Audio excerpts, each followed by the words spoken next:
Welcome back to The Quest for the Cures Continues, folks. I'm so glad that you joined us tonight. I hope that in last night's episode, Nature's Pharmacy, you learned a lot about herbs and vitamins and foods that can give you health. We're going to learn more about that tonight. The importance of nutrition just can't be stressed enough, in light of the fact that even many medical doctors don't understand.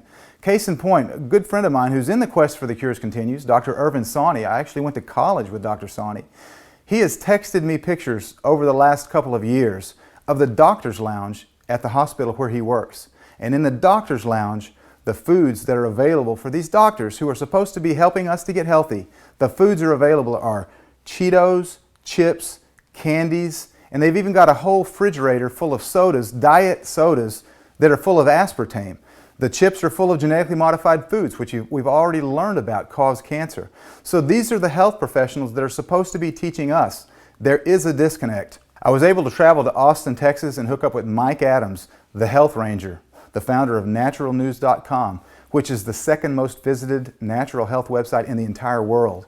And Mike shared with us some amazing information about this disconnect. He elaborated further about how it is that these medical professionals that are supposed to be keeping us healthy really don't understand the importance of good nutrition on our health. I know you're going to learn a lot from tonight's show, so pull up a chair, grab a pen and paper, and take some notes. Hope you enjoy the show.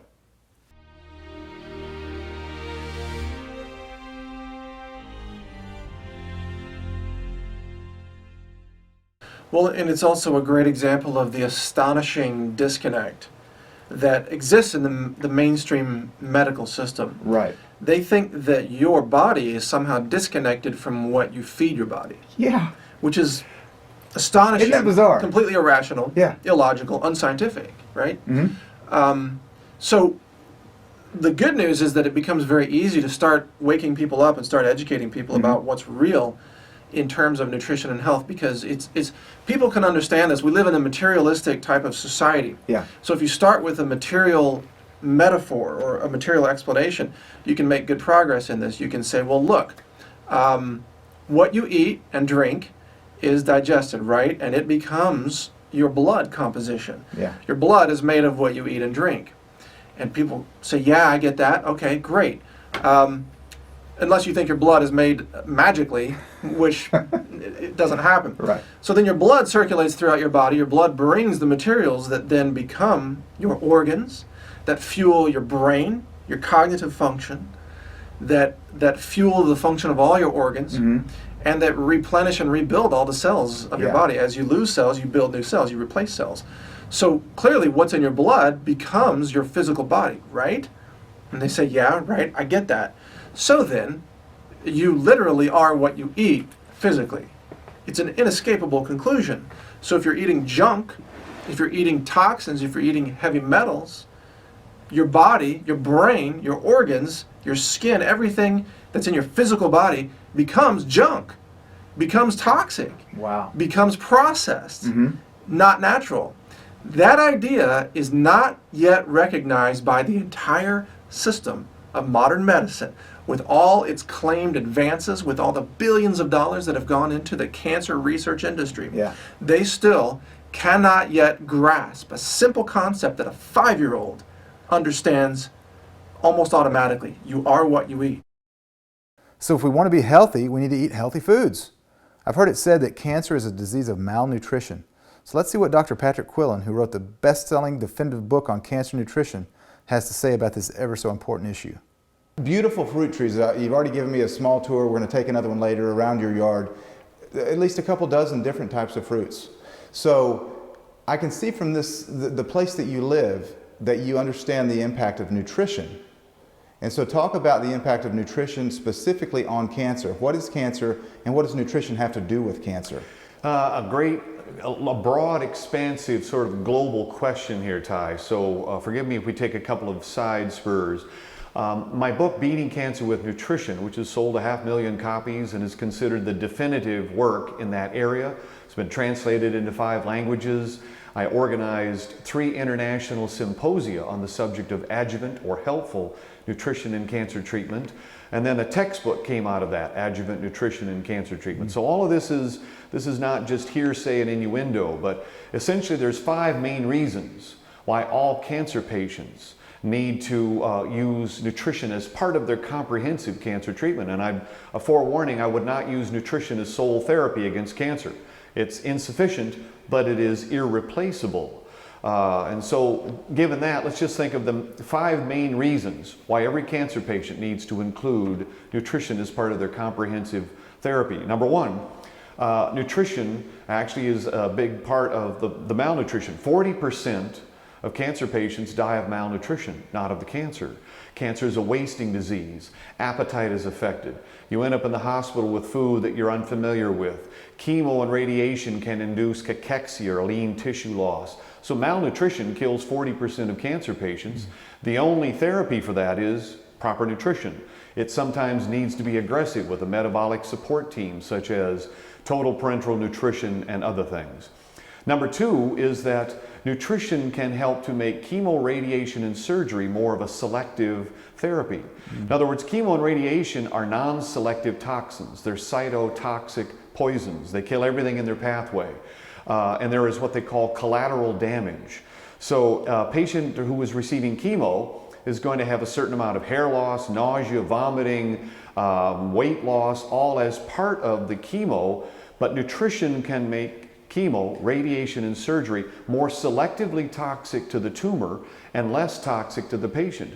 And this is where a very important part of my message is to get the oncologist and the nutritionist and the cancer patient in the same room together, and they all have the goal of beating this cancer. And the fact is, a well-nourished cancer patient can better manage the disease and the therapies that are used for it. So number 2 is nutrition makes chemo more of a rifle rather than a hand grenade. Number 3, we find that cancer is a sugar feeder.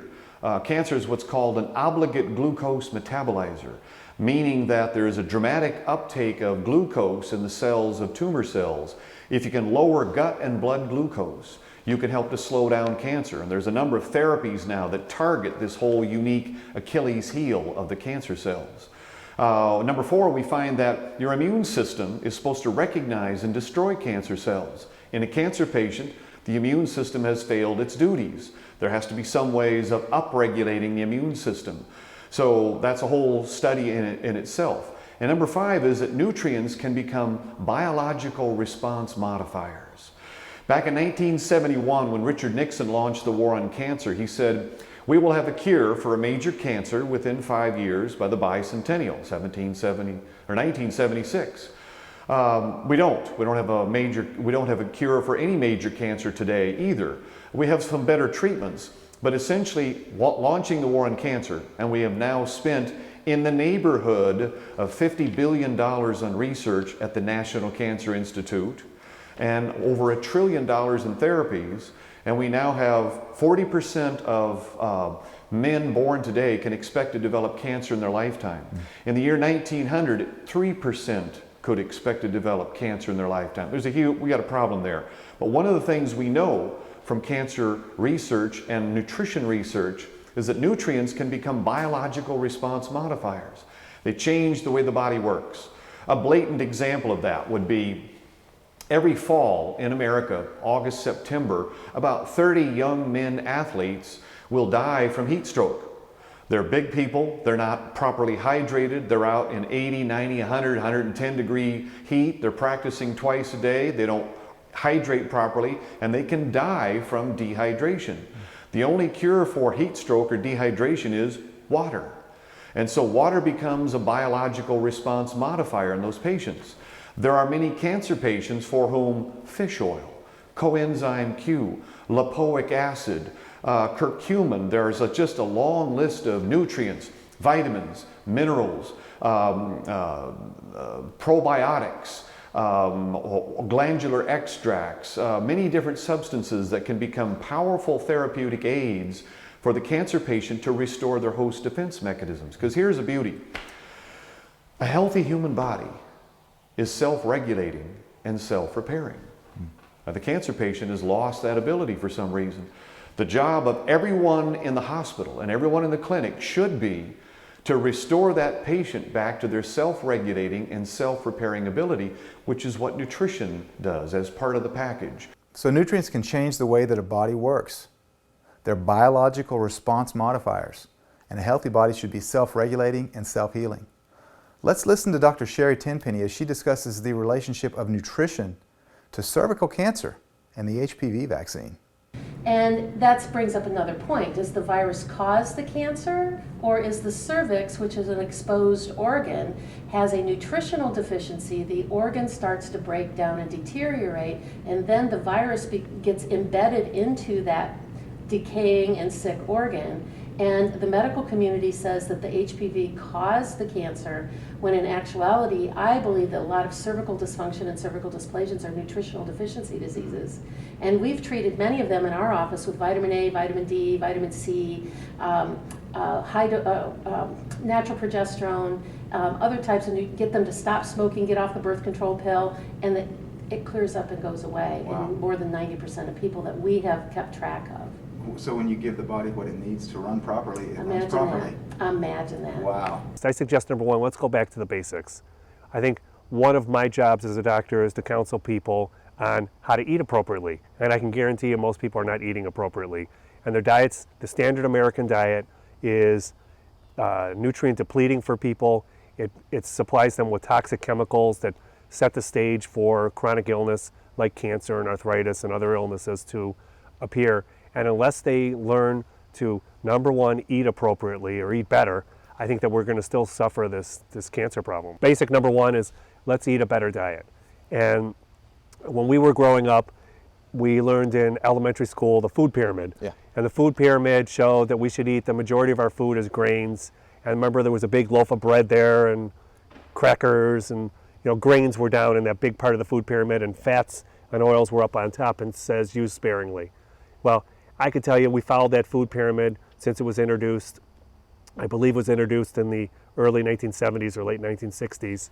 And the consequences of us, the American people, following this food pyramid was that we ate more grains. We limited our fats and oils in our diet. We switched our fat intake from primarily animal fat products to using polyunsaturated vegetable oils like corn oil and soybean oil and some other oils that are commonly sold in the grocery stores. And the consequences of that is we become the most obese people on the face of the planet. We have more diabetes than we know what to do with. We have more metabolic syndrome than we know what to do with. And I say it's a direct result of following the USDA's recommendation of following the food pyramid. Following the sad American diet. It makes people sad, and it makes people fat, and it makes people diabetic. And certainly once diabetes comes on to play, cancer and other illnesses follow suit as the blood sugar goes up, since cancer cells require blood sugar to function, to rev their metabolic rate.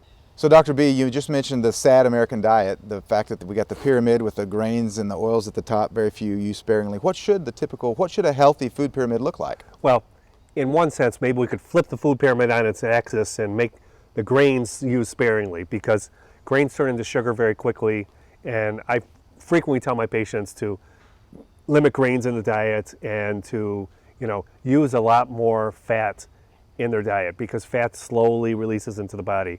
And so what should it look like? I say people should eat whole foods, free of pesticides, free of hormones. Organic. And organic food, absolutely. And organic animal products can be very healthy for people, such as organic eggs and organic meats and organic, any organic product. And it definitely needs to be free of pesticides, because we know pesticides are not metabolized well in the body. There's carcinogenic studies with pesticides if we get enough of them in our body. And certainly with the hormones they're feeding the animals and the conventionally raised animals, that's a big problem. And I think that's one of the things that's causing 1 in 7 women to have breast cancer and 1 in 3 men to have prostate cancer. And also, just off the top of my head, I'm thinking, so the hormones in the meats, the chickens, could that be one of the reasons that so many young girls are going into puberty so early? Well, there's no question that's one of the reasons girls are going into puberty so early. There's no question that's why breast size has increased over the years. And there's no question that's why breast cancer has increased. And I say for men, it's prostate cancer. Okay. And there's no reason they need to feed these hormones to the animals. They should be limited. And since they are going to feed them to conventionally raised animals, the only thing we can do is to eat a better diet. Dr. B, I know you've written several books on diet and food and nutrition, so can you talk about those a little bit? Well, I've written these books because trying to teach people not to eat that sad diet and to eat a better diet. So the first book, the first book that I wrote was A Guide to Healthy Eating. And just give an overview about how to eat better, like what we're talking about. And my latest book is The Skinny on Fats. And I try to dispel the myths of eating fat and why we need to eat good fats in our diet, why we can't go on these low-fat diets. I think it stresses the body out and causes more problems, and particularly more problems with people with chronic disorders like cancer. Can you talk about good fats? When you say good fats, we need to be eating good fats. What are good fats? So good fats can be from animal sources that are organically raised and organically fed. Butter. So butter is absolutely, butter is a good, very good fat for the body. Organic eggs are the best pure protein source for the body. We have, I live on 5 acres in Texas, and we have laying hens. So we get fresh eggs every day from our hens that free range. So I'm with you. I love That's the best way organic to do eggs. it, no question. What about other kinds of oils to cook with? What oil should we cook with? What oil should we be intaking? I know that one of the oils that's a staple in our diet is coconut oil. Well, we were taught in elementary school on the top of that food pyramid to use fats and oils sparingly. And we were also taught switch to polyunsaturated vegetable oils like corn oil and soybean oil and those things. Those things are a disaster for the body. They're nutrient depleted, they're full of trans fatty acids, they gum up the body's receptors. So I think the single best cooking oil is coconut oil. Palm oil is a good choice. These things survive high heat cooking very well. Olive oil is okay for low heat cooking or just in cool foods. For high heat cooking, there's nothing better than coconut oil. Okay. We love to cook up organic popcorn in coconut oil. The kids get popcorn that way. Nothing better with using coconut oil, organic corn seeds, and good salt, unrefined salt. What about nuts? What are some good sources of fats? Because I know nuts are almost all fat. So what's good sources of fats? I think from nuts make a great snack. They supply the right fatty acids for our bodies, both omega-6 and omega-3 fatty acids. And nuts can be a healthy snack source, much better than a cracker or some kind of grain-based product. But would you recommend with the nuts, should they be raw nuts or roasted are okay, but not roasted in bad oils, of course, or not cooked in bad oils? So what I tell my patients is that nuts do have some chemicals in them to inhibit some of the absorption of minerals in our body. They're called phytates. You can minimize that or disrupt that phytate formation by slow roasting the nuts. So in my book, The Guide to Healthy Eating, we describe how to slow roast nuts. And basically you just put them on a tray, cook them at low heat for a few hours, and it makes them much more tastier and much more healthier for our body. But I do think raw nuts can be an okay snack as well. Okay, but just watch out for the bad oils. Oh yeah, the nuts, if you look on the container of the nuts, they'll tell you when they're made with soybean oil and they're roasted. If they're roasted in soybean oil or corn oil or something like that, they're not going to be healthy because the oil's been hydrogenated at that point. And now the GMO factor as well, right, with soy and corn. That's been a whole disaster, and we're paying the price for that as well. So Dr. Brownstein just elaborated on good oils and healthy fats. Let's listen to Bob Wright and Suzanne Summers expound on this subject. Talk about the good oils like coconut oil. Well, first of all, if you go into a supermarket and you see all the oils there, the sunflower, the safflower, the canola oil. Folks, canola oil is rapeseed oil. It's used as a pesticide. It's poison. But most of these bottles of oils and cans, whatever, sitting on the shelves in there are already rancid before you buy them. They put industrial perfumes in them to make them smell good, you know. Don't eat them. The good oils, of course, are olive oil, extra virgin olive oil particularly. I always like extra virgin because it's the least processed. But you got to be careful today. Like 50% of the extra virgin olive oils out there have other oils in them. So you've got to know what you're choosing. But I like extra virgin coconut oil. And I have a couple tablespoons every day because we're seeing remarkable things with people with neurodegenerative diseases like ALS and Parkinson's and Alzheimer's. And we're seeing almost immediate results with people that use these. And the folks that are listening to this can go up on the internet and Google this, and you can find the stories. They're just rife on the internet now about how these people are utilizing these oils, 2 to 6 tablespoons a day, and they're seeing results in 20 minutes. Of course, you need to do more than one day, you know, to get 20 minutes to get results. But we're finding that many people are getting incredible results all the way to almost reversing their sickness and disease. And boy, this is a great start because there are no drugs out there that, as we know, help these people. They may ameliorate a few symptoms for a little while, but these diseases progress. Also, we need to detox. We need to get those heavy metals out of the body. But this extra virgin coconut oil, the brain in these diseases stops really utilizing glucose, and the brain starts to struggle and suffer for energy. So the medium chain triglycerides, these good fats that we talk about in the coconut oil, are processed in the liver and sent into the bloodstream, and they go to the brain, and they become that fuel for the brain, so the brain starts to function again.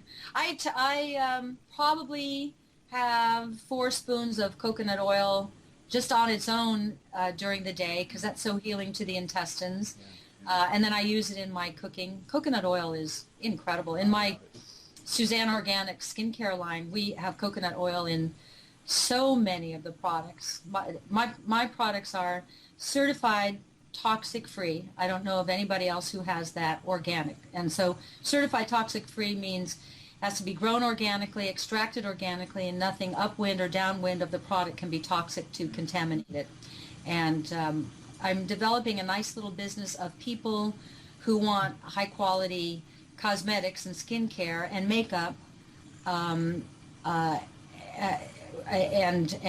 don't want any chemicals.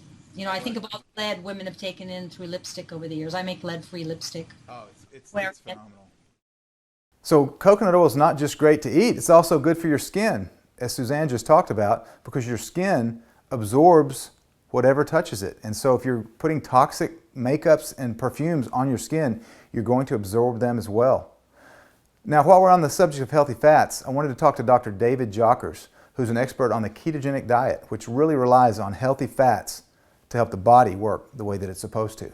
You have mentioned with the ketosis and the ketogenic diet, to me it sounds almost like the Atkins diet, if you remember from 20 years ago or so when the Atkins diet was real popular. Yep. Is it the same thing as the Atkins diet, or what is different when you hear the ketogenic diet versus the old Atkins diet that a lot of bodybuilders that I knew back in the 90s went from the low-fat diet to the Atkins diet, where they were literally guys that were at the gym were working out, eating cheese and bacon and peanut butter in between sets.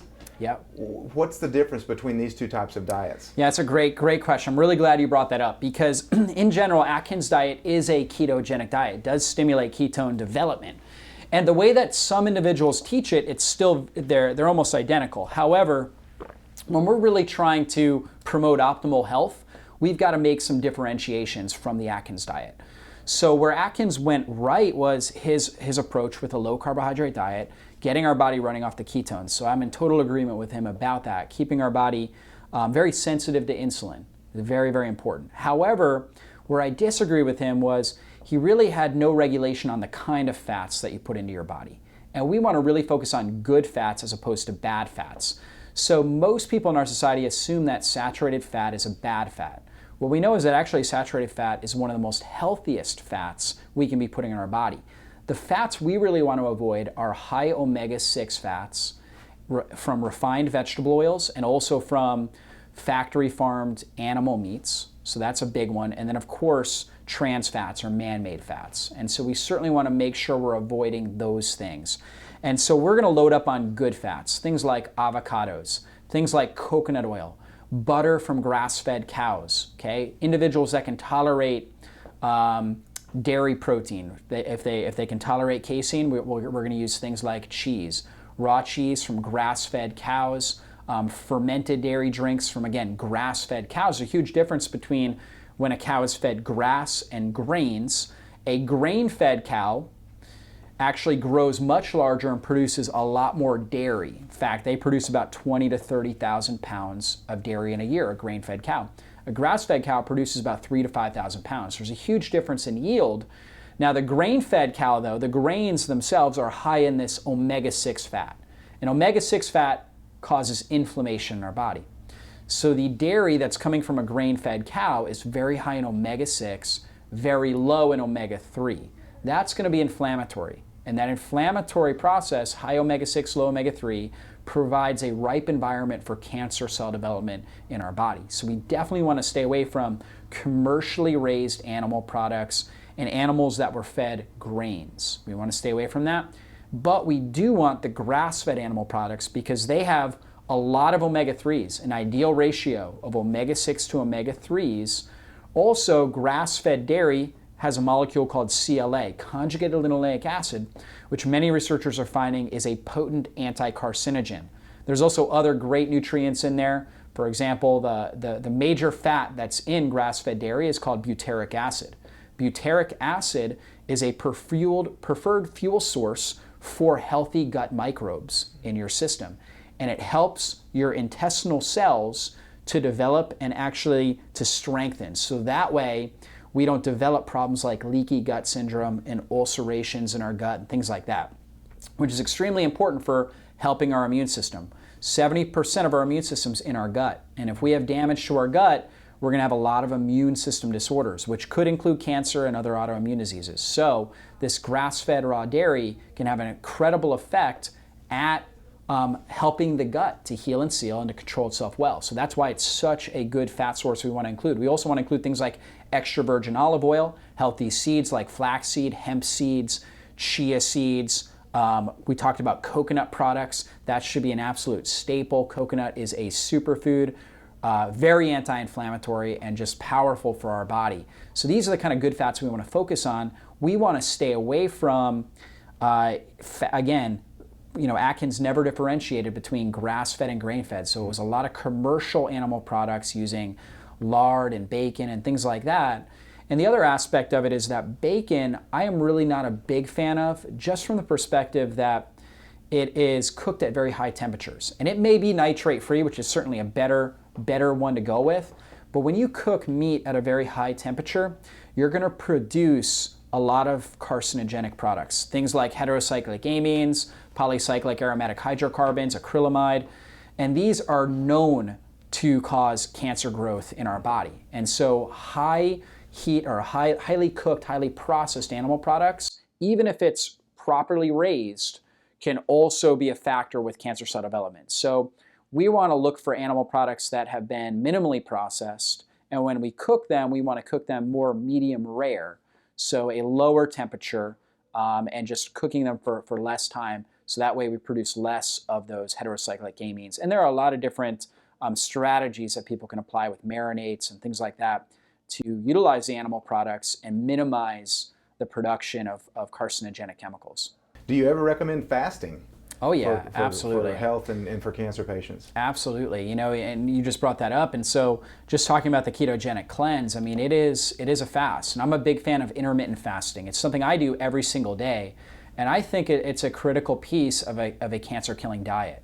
So for myself, really when we break down fasting, I want all our listeners to understand this. I look at a building phase and a cleansing phase. So our building phase is a time between our first meal of the day and our last meal of the day.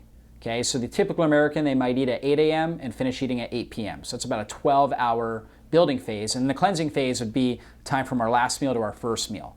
Okay, that's like a 1-to-1 ratio. In our society today, we've got so much toxicity that it's that much more important that we have a greater cleansing phase than building phase. On top of that, the great thing is when we're on this ketogenic diet, our hormones become balanced. Insulin and leptin, which is our satiety hormone, so it helps us say that we're no longer hungry, we're satisfied. They become very balanced, our body becomes very sensitive to it.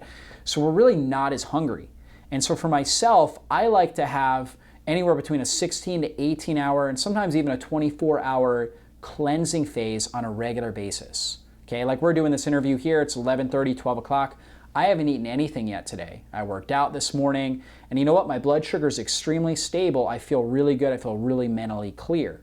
Now, I'll typically eat around 1 o'clock or so, and then finish eating by, let's say, 6, 7 o'clock. And so that's really my building phase. And so I've gotten all the nutrients I need, but my body's also been able to really cleanse and detoxify as I've gone through this cleansing phase. And on the cleansing phase, like for example, the fasting this morning, I've drank probably about a half gallon of water so far today. So the water is key because I want to move toxins out of my body. I don't want them to just recirculate as they're being released as my body's breaking down fat cells. Interesting information on fasting from Dr. Jockers. And he mentioned grass-fed meat several times. Why is that important? Because you are what you eat. Animals are what they eat. Let's listen to Dr. Ben Johnson describe why it's so important that animals are properly raised. What does your diet look like? My diet that I want my patients to eating looks green, very green. Vegetables, lots of vegetables, all kinds of vegetables in all forms. But key to that is the fresher the better. So cutting to you, the less time the better. If you have your own garden, that's awesome. And then secondly is organic, because you don't want those pesticides and chemicals and artificial fertilizers and things working against you. Okay. So fresh, raw, organic are the keys. Vegetables, and then nuts and fruits. And I do allow my patients to eat small portions of meat. I want it to be organic, free range, or wild caught, harvested. Okay. So the way that the animals are raised affects the meat. You know, we have all these studies showing that 2 eggs a week causes increase in prostate cancer, and red meat causes colon cancer, and all of these studies. But you don't see anybody comparing organic free-range eggs against pin-fed chickens. You don't see the free-range meat again. So I would love to see those studies done. Of course, no drug company is going to fund those, and no independent farmer has the money to do that. I don't think the meat, the eggs, the things are the problem. I think it's what we do to them. We put a chicken or a cow in a pen, or a hog, and we feed them genetically modified corn. That's not their diet. I mean, they're out there eating grass, including the chickens and crickets, and so they're out there eating things that when we raise them commercially, that's not what we're feeding them. So now they have concentrated, genetically modified corn and other chemicals in their body, and then we eat that and concentrate it in ours. Wow. So I don't think I'm not a vegetarian. I have no problem with vegetarians as long as they get adequate amounts of protein, which is sometimes difficult to do unless they're educated as to how to get those. Sure. And there are certain amino acids that you just don't find in vegetables at all, but we have nice supplements these days, so you can go to a supplement store and get those. So I don't have a problem with a patient being a vegetarian, but I certainly don't have a problem with them being omnivorian because we need protein, especially our immune systems need protein. I just want it to be healthy protein. I don't know about you, but when I eat some good grass-fed meat or some pastured poultry, I like to put some spices on it. One of the spices that I like to include is sodium. And we've heard a lot of bad things about sodium. It's gotten a bad rap. It's been demonized. You should not include sodium in your diet. But is that true? Let's listen to a man who's written a book on sodium, Dr. David Brownstein. Dr. B, I know you've written a book about salt. What bearing does that have on our conversation here? Well, Ty, we've been talking about sort of doing the basics, eating a better diet. One of the other basics is making sure you maintain adequate hydration, drink enough water. Taking iodine, I consider one of the basics, and salt is one of the 4 basic things people need. Our bodies need and acquire adequate amounts of salt daily. Salt's the second major constituent next to water in our body. The immune system can't function well without salt. The hormonal system can't function well without salt. And iodine can't work in the body without adequate amounts of salt. So I consider salt one of the basics. I check salt levels on every patient that comes in the door. I can tell you the vast majority are salt deficient. And so when I talk about salt, as I write about in my book, Salt Your Way to Health, there's good and bad salt. I would say an inadequate form of salt is refined salt. It's the little white crystals that we're all used to.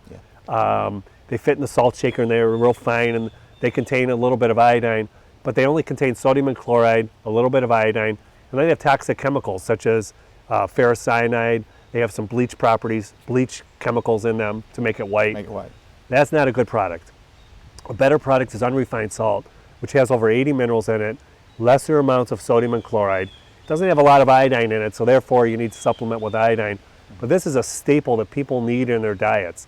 The adrenal system can't function well without salt, the thyroid system can't function well without salt, and the immune system can't function well without salt. And iodine works much better in the body with salt, as salt helps to usher out bromide and fluoride in the body while you take iodine. Okay. Wow. So many diets that I've heard about, people that think they're getting healthy, they say, okay, I'm not eating any more salt. not a good idea. It is not a good, not only is it not a good idea, it's a disastrous idea. And eventually the adrenals get overstressed from this and don't function well. But it's not good for the immune system, it's not good for fighting cancer. Okay. And people need salt in their diet. You know, it's a staple. Human beings have needed salt since the beginning of time. We were designed by our maker to need salt. Right. How much salt? About a teaspoon a day for most people. The latest studies that just came out in New England Journal of Medicine verified what I've been saying for the last 15 years. You know, I blog about this and I write about it in my newsletter. Yeah. You know, as those studies came out, you know, you can look at the curves. It's very easy to look at them. You see high mortality rate on the low end of salt intake, and then it goes down. And it doesn't really matter how much salt you use.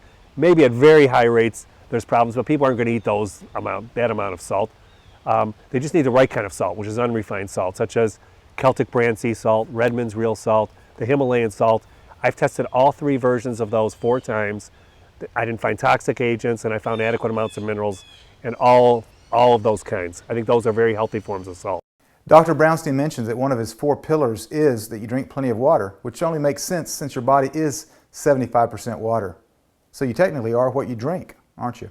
If we really look at our body, 3/4 of our body is water. If we're properly hydrated, most people are not. We know that 70 to 80% of America is chronically dehydrated, so that's another whole problem. But why is water important? Water, believe it or not, functions in every system. From joints to the brain to the blood is 93% water. So people don't think, even down to the bones are 13 to 22% water. So water is everywhere in our system, and it's critical to health that we are properly hydrated. When we are not properly hydrated, our metabolic rate is reduced, our thought processes are reduced, the toxins that we are supposed to be removing are not happening. And so our bodies are taxed and burdened with having to do that in other ways. And so we end up with skin issues. We end up with a lot of different pathology just as a result of chronic dehydration, because we're not putting water in. I call water our filtration system for our body. So when we bring water in to our system, we want to void out that same amount of water, but take some things with it that we didn't want in our body in the first place. And that's the way I look at water. And if water is structured properly, it will do that. Free radicals are missing an electron. Okay. Our cells function electrically. Our bodies are electric, and we have a lot of electricity and electrons that are flowing in our system. And ultimately, without electrons, cells don't function properly. And the way free radicals harm us is they go and steal electrons from healthy cells. So a free radical is what? It's missing an electron. It's an oxygen. So a free radical is an oxygen missing one of its 8 electrons, so it only has 7 electrons. So typically oxygen has 8 electrons. Mm-hmm. Okay, yeah. And a free radical is an oxygen atom that is missing one of them. That's right. Okay. So what it will do is it will go throughout the body and steal electrons from healthy cells that are weaker than the oxygen itself. Okay. And take it from it. Well, when it does that, that cell no longer functions appropriately or can't function at all, depending on what kind of cell it is. Okay. So that's why free radicals harm our system. Is if we take out a percentage of our cells not functioning, we lessen the entire effectiveness of our system. It's like taking part of your engine away in a vehicle. It's not going to go. Right. So in our body being taxed and taxed and taxed, not only toxins, but we're actually oxidizing our cells, or that's what free radicals do, is they're stealing electrons, and electrons are the fuel. It's got to function electrically. You've got to have those electrons. So when we have water that's properly structured with a negative electrical charge, for instance, there's a net gain or an increase of 1 electron, which can be donated to complete those free radicals. It's basically what an antioxidant does. Any antioxidant that people are choosing has an extra electron, and that's how antioxidants function with the cellular system. So then they donate that extra electron to the oxygen atom that's missing the electron. To the free radicals. Yep. Okay, and it basically completes the oxygen atom. That's right. So your blood is 93% water. Wow. And properly structured water acts as an antioxidant and is rich in minerals, delivering them to your body. Minerals are important. Let's listen to some experts talk about the difference between the old diet, the primitive diet, and our modern diet, full of fast foods and virtually worthless foods. There's over 300 studies showing that a diet rich in fruits and vegetables can dramatically lower the risk for most cancers. That should be enough evidence. Meanwhile, the United States Department of Agriculture claims that the top 3 most commonly consumed vegetables in America is ketchup, French fries, and onion rings. And I know that sounds humorous because those are not vegetables in my opinion. They're highly processed. Ketchup is mostly sugar, corn syrup, and the others are high in hydrogenated fats. So there's very few vegetables and fruits being consumed. The government sort of bends rules to basically accommodate big business. If you look at every simple, I'm using the word simple rather than primitive, or Aboriginal society, cancer is unknown. Now, there was a famous Harvard researcher called William Stephenson. I'm not sure how to pronounce his name. So obviously Norwegian or Swedish name. But I think my best shot is William Stephenson. And he lived with Eskimos for about 30 years. I shouldn't say Eskimos, Inuit, but you know what I mean. He lived with them, and he ate their food and lived their lifestyle. And at first he couldn't tolerate the diet. It was about 50% fat. You know, it was just slopping with grease in the dish. And so he said, no, I can't take it. I'll eat more the Western way. And within a few weeks, he was pretty sick. And he had to eat that way. As soon as he did, his body recovered enormously. And he was really fit and well. He was out on the ice, you know, he could walk 50 miles in a day. He was, you know, really fit man for his age. And brought back, you know, a very interesting story and wrote a book. But basically, in all his time in that territory, he never saw a case of cancer. And it's pretty well unknown amongst the Inuit. It's only when they came into the bases, you know, started eating the burgers and the colas, that they started to get diabetes, heart disease, cancer, the same as the rest of us. And that's a picture that repeats itself all over the world. Do you know Albert Schweitzer, the famous humanitarian? He went to work in the Gabon in Africa, and he said he never saw a case of cancer in anyone that was, you know, living the natural lifestyle. He directly attributed it to food. He was pretty sure that was the reason. They just eat differently. And, you know, you've got your... It's tempting to think, well, it's genetic. You know, the Inuits are just strong against cancer. And they do eat a lot of selenium, you know, from the seafood. And we know that's protected. But the real killer in the story, Ty, is if they go and move into a different environment, eat somebody else's diet, they get sick as dogs, just the same as the rest of us. So it's not really a genetic factor. But, you know, that's pretty stark epidemiological evidence.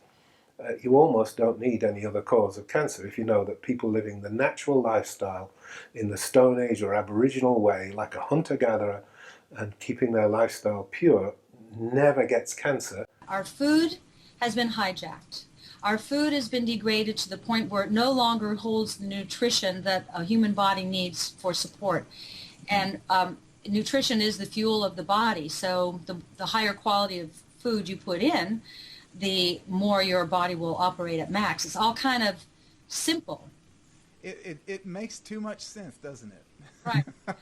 I was doing a radio interview the other day, and they're talking about the obesity epidemic with children, and I said, let's just stop for a minute. Do you really think by giving kids smaller sodas and less French fries that's going to tackle the obesity issue? I said, no one wants to call it what it is. The kids are eating chemicals, processed foods, packaged foods, and, you know, chemicals. Like, I remember when I was interviewing Dr. Russell Blaylock, he said they've designed chemicals to taste scrumptious. Yeah. He said, so if that's the first food the kid gets, he said, you have to bribe them to get a floret of broccoli in them and a piece of chicken so that they can have the foods they really love. And that's what needs to happen in schools, is education about there are no safe levels of chemicals for any human body. That needs to just be known. I agree with Suzanne Summers.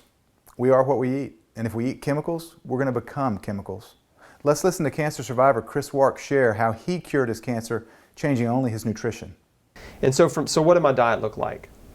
It was very simple, you know, and I think a hardcore nutritional approach to cancer needs to be very simple, because there are a lot of options out there. It can get very complicated, and a lot of people have, they're seeing so many different directions they don't even know where to go, and they get paralyzed. And so I realized, okay, what is the most fundamental, foundational part of my healing approach? And that's food. I've got to get as much nutrition in my body as I can from the earth. And so I started juicing, and I drank about 64 ounces of vegetable juice every day, mostly carrot juice. I ate giant salads full of cruciferous and allium vegetables. That's broccoli, cauliflower, kale, cabbage, onions, garlic, peppers, right? Just spinach, all that good stuff. Sounds good. Yeah, Making me just hungry. the amazing giant salad. We shared one at Jason's Deli recently. Yeah. Yeah, just a giant salad full of like all this really amazing food from the earth that was put here for us. And I ate that twice a day. And then I would make fruit smoothies with a fresh coconut and berries, 2 cups of blueberries, blackberries, raspberries, strawberries. Berries are very potent anti-cancer fruits. And that was it. That was the daily diet. And it was every day. And I did that for 90 days. It was 100% raw food for 90 days. What does an anti-cancer diet look like in your office? Well, we teach our patients, I'm not the nutritionist, but I do instruct patients. First of all, you have to eat foods, mostly vegetables, okay? I don't care if they eat fruits, but you have to eat a low sugar diet because cancer feeds off of sugar. Dr. Otto Warburg won a Nobel Prize, said that cancer cells thrive in a fermentative energy source, which is sugar. Sugar on the cancer cells, the receptor sites for sugar. That's how we do a PET scan. When you give a PET scan, you give it radiotrace glucose, and the cancer cells light up or they don't light up. And they light up because they're eating the sugar, or they don't. So you got to get people off sugar. People are addicted to sugar. Sugar is a poison, it's a toxin, and it paralyzes the cell from doing their job. We have this blood test called the hemoglobin A1C, which is a reflection of your blood sugar over 90 days. It is an aging marker. Your body has what they call glycosylation taking place. We know that at a certain number, with the electron microscopy, Johns Hopkins has written on this, that the cells change after a hemoglobin A1C greater than 5.0, which is considered ideal. So you have to get off sugar. I don't care how you slice it. You've got to get off. Yeah, there are people that can eat sugar and they have great blood sugars. Okay, luckily they're blessed, but most people are not. I mean, if you look at the statistics, 70, 80 million people are pre-diabetic. So that means they're already very increased risk of cancer. Then you have the diabetics. Then if you look at children, 1 in 3 children after the year 2000 have diabetes. Okay, the complications of diabetes are everything. Your eyes, your circulation, your heart, your immune system, everything is non-functional. Amputation of limbs, probably that's the #1 reason for amputation of limbs is from high blood sugar. So you gotta get off sugar, and then you gotta get off the things that turn into sugar. So the things that turn into sugar are bread, rice, pasta, and potatoes. It's illogical. Because, most cancer patients will say, I went for chemo and the doctor and the nurse told me any calorie is a good calorie. Eat this cake, eat this cookie, eat this donut, just keep the weight on. Totally oblivious to the very well-articulated, clearly demonstrated biochemical truths about don't eat sugar, don't feed cancer. So I'm not a fan of the current standard of care for cancer, and I can assure you that most oncologists, if they were honest with you, would say the same thing. They might say it's the best they have, but they're not happy with it. I don't think anybody's happy with 2.1 or 2.3% benefit over 5 years, which is what the research shows chemotherapy will give to an adult. Again, Dr. Brad Weeks shared the 5-year success rate of chemotherapy, 2.1%. Not very good, is it? And what about processed foods? The foods that are on the shelves, they have 50+ ingredients, you can't pronounce most of the words. Should we eat those? Let's listen to Dr. Rashid Buttar. Question for you. You mentioned earlier one of the toxicities involves the food toxicities, and you mentioned genetically modified foods. Let's talk about that. If you've got a patient that's a cancer patient, what do you recommend as far as their diet and whether or not they should eat genetically modified foods? What kind of a cancer diet would you recommend for somebody to, let's say, prevent cancer as opposed to treat it? Just a cancer preventative type diet. Clean. So they should wash their food? Is that what you're saying by clean? Clean as possible, meaning that it should be organic, range-fed. Okay. In my book, The 9 Steps to Keep the Doctor Away, I actually specifically talk about food. And people have asked me many times, when are you going to write a more detailed book on food? And I said, I've actually got one written on that too, but I'm never going to put that out. Why? Because I want people to become empowered rather than becoming dependent on a book. So it's a very, very simple rule. G stands for God. M stands for man. If God made it, it's good. If man made it, it's madness. Simply follow that rule. So if it's butter, and doctors say don't eat butter, it's fat, this, that, it's not man-made, it's God-made, eat it. If it's margarine, it's man-made, use it for lubrication in your car's axle, but don't use it for anything else, okay? So that's my general rule. High protein, lower carbohydrates, because protein is part of how the body regenerates itself, whereas carbohydrates are fuel. We have too much fuel in our diet nowadays. We needed more fuel when we were more back in our Paleolithic ancestry, but that's because we had to hunt our food. You know, we don't hunt our hamburgers now, and so we don't really need as much fuel anymore. So you need more of rebuilder protein component, and you need less of the carbohydrate fuel component. Okay. So that my general rule is man-made, madness, God-made, good. Eat as clean as you can, meaning organic, range-fed, etc. Fruits, vegetables. If you're going to eat meat, then eat range-fed meat, and eat as healthy as possible. And people know, when you start explaining that to them, well, what about reading ingredients? Well, read the ingredients. Well, how do I know what's good for me and what's bad for me? If there's two things in the food that you're eating that you don't know what they are, that's enough to say, I'm not going to eat it. Now, I happen to know a little bit more than the average bear, so when I'm reading it, I understand some more of those things. So I may, if I know, if there's EDTA, if it says ethylene diamine tetracetic acid, I'll still eat it because that's what I infuse into patients anyway. It's a chelator, so I'm not worried about it. It's a preservative. But there's certain things that my rule is for general people, if you don't know more than 2 ingredients, don't eat it. A whole food, predominantly plant-based diet is an anti-cancer diet, period. There are more anti-cancer medicines in a diverse whole food diet than the cancer industry will ever come up with, regardless of how many billions of dollars they spend on research. There are anti-cancer compounds in celery, anti-cancer compounds in beets, anti-cancer compounds in the white stuff inside the orange peel. When you peel the orange peeling off, you should leave that white layer on the oranges, on the pieces. Yes. Eat as much of that as possible. It's anti-cancer. Anti-cancer elements in red wine and red grapes, resveratrol, we talked about. Anti-cancer elements in seeds and nuts. There's so many that modern science, it'll take us hundreds of years to even begin to understand the anti-cancer potential that's found in a grocery store right now. Yeah. The other big aha in all of this is that it gets us back to the amazing power of a common sense whole food diet. Yeah. That when you look at, hey, there might be toxins in some of these foods, but if you actually eat whole foods, there are natural things in there that will absorb the toxins without you even knowing about it. Yeah. So as I have done this research, what it has really done is given me more and more respect for Mother Nature and more amazement at how nature achieves balance and protects your body from toxins in the environment through things that you never were even aware of. I mean, whoever knew eating strawberries as a kid that strawberries were blocking the mercury? We just thought they tasted good. Exactly. Yeah. Exactly. I believe that in 50 years, we're going to look back at food now the way we look at smoking 50 years ago. There was commercials with doctors with cigarettes in their hand saying that cigarettes are good for you, and we would all agree that that's laughable now, that that's absolute insanity and criminal, And I think that's probably what we're going to be saying about processed foods and McDonald's and sodas and things like that 50 years from now, how crazy it was that we'd freely put that stuff into our body, and build up a level of toxicity, probably similar in some ways, and maybe even worse in some ways than from smoking cigarettes. I agree with Dr. Sawney.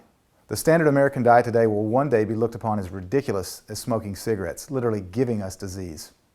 For me, it's very important what goes in. That means also purifying, cleaning the water. Talk about structuring the water as well, because there's an energy to water. That's why homeopathy is so amazing. That goes beyond merely filtering it and cleaning it. So there are other nuances to protecting ourselves from cancer. There's always something more to do. But at the proverbial end of the day, just do what you have genuine control over, right? You can't do that which you can't. That you can turn over to God, pray on it. But that which you have control over, we are asked to do. We can't slack off on that which we have genuine control over, to choose cleaner foods, to choose cleaner waters, to not do certain things that we know are self-destructive. These are within our power. We're asked to do that. We can't abuse the privilege of life and say, well, nah, I don't want to do that one. Ultimately, we have to take control over that which we have been granted and given control over. And one of the things that we have been given control over is the quality and the amount of food that we put into our mouths. This next quick interview with Dr. Irvin Sani is an excellent example of putting into practice the knowledge that you have been given. I'm here in Austin, Texas tonight with Dr. Irvin Sani. Dr. Sani, thanks for joining us. Thank you. Thanks for having me. Now, you look a lot different than you did about 5 months ago. You were a participant in the Quest for the Cures, and you shared a lot of information, valuable information with us, but you've lost a lot of weight since then. I think it's the goatee. The goatee? Well, you do have a goatee that you didn't have before, but can you tell us what else has happened between last May and current day? No, yeah, you guys, the whole project really inspired me. I probably was a little less than completely satisfied with the way I looked on camera, but I was also inspired and interested in improving my overall health, and that resulted in some pretty significant weight loss. So a lot of it I got from the Quest for the Cures, and some of it I got from some research that I did on my own, primarily some intermittent fasting. What was it specifically in the Quest for the Cures that you learned about that got you on that road? I can't remember which speaker it was, but I heard about the ketogenic diet. Dr. David Jockers. David Jockers, okay. And I implemented something called intermittent fasting, and that basically, in my case, I chose to use a window of about 6 hours, and that 6 hours can slide a little bit, but for me it was between noon and 6 o'clock, and so I would only eat between 12 and 6, and outside that window I only drank water. Now conceptually separate from that, I also eliminate's probably a little too difficult, but I minimized dramatically carbohydrates, sugars and carbohydrates from my diet down to about 25 grams a day, in some cases even 15 grams a day, and that's pretty tough if you're eating some vegetables, to go much lower than that. And so what's the purpose in eliminating the carbohydrates? Well, carbohydrates have a number of effects, and I think some of this was covered in the Quest for the Cures, but it spikes your insulin. And so when you get up in the morning and you have a big bowl of cereal, you spike your insulin, and then you're hungry as your insulin comes back down very quickly. So you have a bowl of Fruit Loops at 8 o'clock in the morning, and now you're ready for lunch by 10:30 or 11, and that has a lot to do with the insulin. Sugar has an addictive effect for some people. It makes them want to keep eating. And the other thing I did is I also eliminated gluten from my diet. So I eliminated any form of wheat, breads, pasta, any form of wheat. And really, and I don't eat rice either. Or at that point, I wasn't eating much rice either. So I eliminated carbohydrate, sugar, and went on intermittent fasting diet. I didn't actually exercise because I wanted to separate diet from exercise so I could sort of figure out how much I could eat or the way I could eat in the absence of exercise. And now, of course, I've added exercise in for the last couple of months and seen even more dramatic effects. But yeah, I've lost about 50 pounds. 50 pounds, yeah. Which is like a third to a half of a normal person. It's a lot. It's a lot. I had a big drop in my body fat, increase in my energy, look better, feel better, and I think I've also increased my insulin and leptin sensitivity. Yeah. I probably was pre-diabetic. I don't know that for sure, but I imagine that I probably was. And of course I was overweight, and so I think also there's some obviously benefits for cancer, cancer prevention, sure. Boosting my immune system, and also reversing any sort of inflammatory. Sugar is very inflammatory, so I reduced my propensity to have a lot of different diseases, including cardiac disease. And so, I believe now, after the research that I've done, that cholesterol is not the major issue in cardiac disease. It is an issue, but I think sugar is even a more important issue. So I think your cholesterol is not, I'm not saying that it's not important, but when you minimize or eliminate sugar from your diet, the cholesterol becomes much less of an issue. So you, a medical doctor, learned from the Quest for the Cures, you implemented that knowledge, and now you lost 50 pounds. And you were my college roommate, so you look as good as you did in college, just as healthy as you did in college. So okay. It's great to see you this way. It's great to see you healthy again. And I really appreciate you joining us tonight to share your story. Thanks a lot. Good. Thanks for having me. Wow, that's an amazingly powerful story from Dr. Irvin Sani. The way that the Quest for the Cures back in the spring influenced him to such an extent, a medical doctor, that he totally changed his diet, and now he's lost 50 pounds. And I went to college with Dr. Sani. He looks as good as he did back in college, maybe even better. So what a great story to hear. What a great encouraging story for you, because you now understand, coming from a medical doctor story, that you are what you eat. Did you know that certain of the diagnostics that are used today to detect cancer actually cause cancer? They increase your risk of cancer. Do you know which tests are good, which tests are bad? There are many tests that are non-invasive tests that do not increase your risk of cancer, but many of them, as I said, do. Tomorrow night, you're going to learn which ones do. You're going to learn about the good tests, and you're going to learn about the tests that you should stay away from. And not only that, we're going to begin to teach you about natural treatments for cancer. As a matter of fact, there are so many natural treatments for cancer that the next 3 episodes are dedicated to that topic. I hope you learned a lot tonight, and I know you're going to learn a lot in tomorrow night's episode. So I hope to see you back tomorrow night. In the meantime, enjoy your evening, and God bless you all.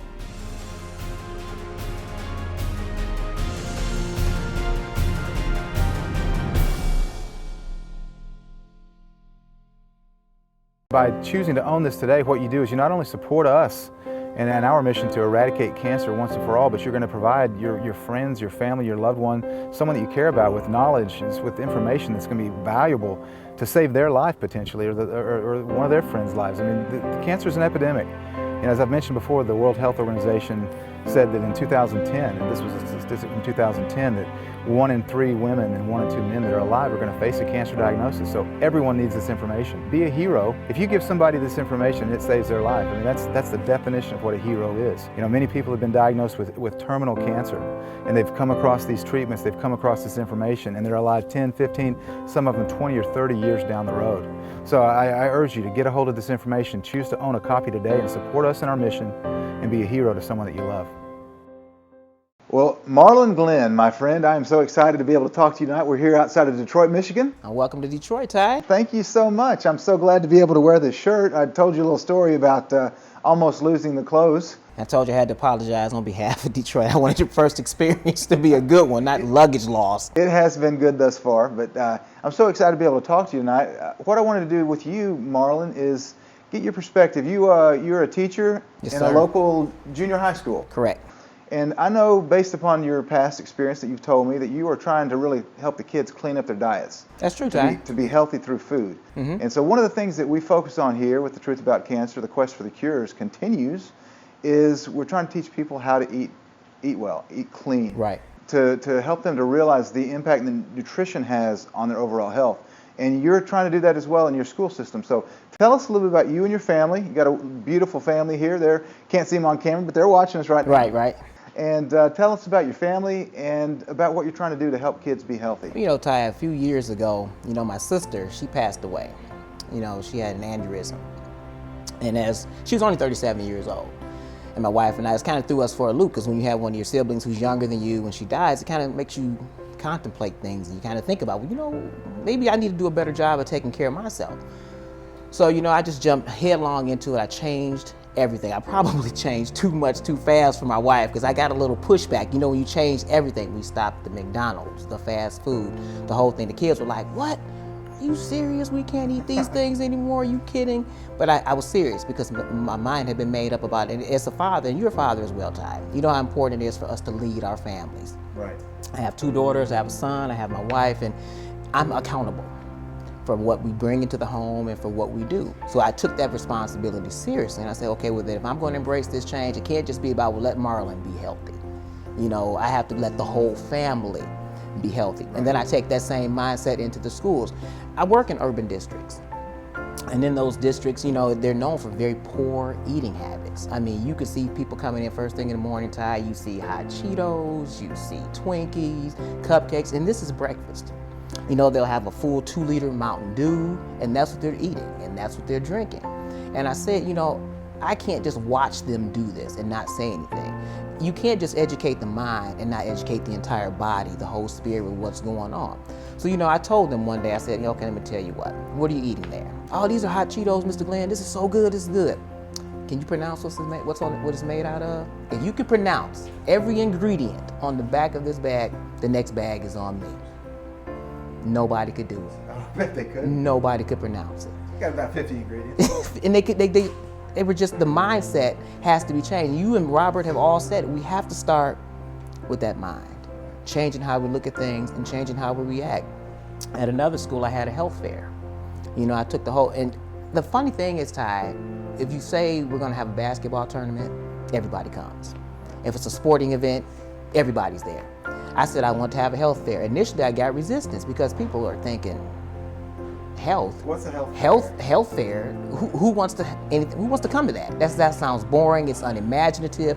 Nobody wants to do it. It was the most attended event of the school year. Really? It really was, because I got behind it. I found people who shared a vision. It's amazing when you have people who share your vision of a better life, because at its core, everybody wants a better life, but they may not understand how to get it.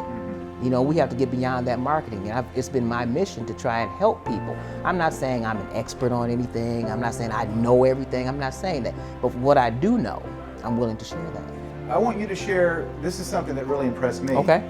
A couple years ago when we first met in Chicago. Tell the story about when you gave your kids the opportunity, the choice. Did they want to go to learn more about their bodies and health at a health convention, or do they want to go to Disneyland? Okay, very well. You know, we always listen. I've discovered Robert Scott Bell, you know, just kind of, you know, you surf on the web and one link leads to another and one thing leads to something else. So I found Robert. So listened to his show, loved it. Downloaded all of his podcasts, and, you know, the kids went to school with me. So we drive to school every morning and they're listening to Robert Scott Bell. And we know that you came on Wednesday. Dr. Patar was on Monday. Dr. Frank King was on Friday. They knew the schedule. So as we're driving, you know, summertime comes and my wife is saying, well, you know, what's our family trip? What are we gonna do? My aunt in North Carolina, they always go to Disney. They wanted to go to Disney. You know, kids wanted to go, wife, she's hyped. Oh, we're going to Disney, we're going to Disney. I looked at the calendar, I said, wait a minute. It's the same time as the health fair. She looked at me, Ty, she said, health fair. Okay. Health fair, we're going to the health fair? I said, no, she was mad. She was hot. But I told the kids, I said, what do you all want to do? I just laid it out there, Ty. I didn't coerce them. I don't know if it's because I was the dad, they may have been intimidated. But I said, what do you all want to do? You all want to go to Disney or you want to go to the health fair? That's all, we got to go to the health fair, we got to go to the health fair. And the first thing they said, will we see Robert Scott Bell? Okay. And I said, yeah, he'll be there. Oh yeah, we got to go to the health fair, we got to go to the health fair. My wife, the first when we got there, Ty, she was hot. She was so mad, I don't even think she spoke to me when we were down there. Didn't speak to me.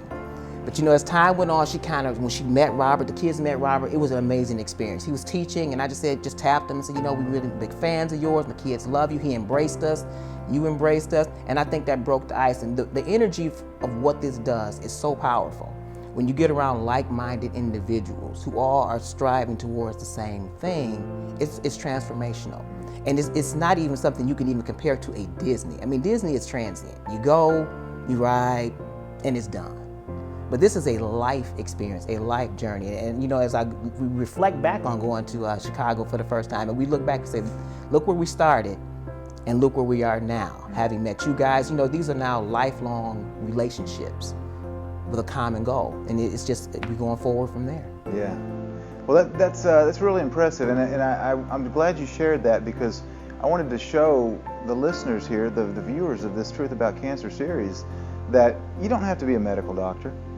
You don't even have to be a full-time researcher to make changes. That's true. You know, you are impacting the lives of your children, your family, the children that you teach at the school where you teach at, and you are on a mission to help educate. And that's one of our goals with the Quest for the Cures, is to educate the masses about cancer, about nutrition, about the way that you can take control of your life and to live a healthier life. So we share the same mission, brother. You're right. And when we were in Asheville, North Carolina, we said we change one mind at a time. When we change one mind, they change your mind, they change your mind. One step at a time. That's right.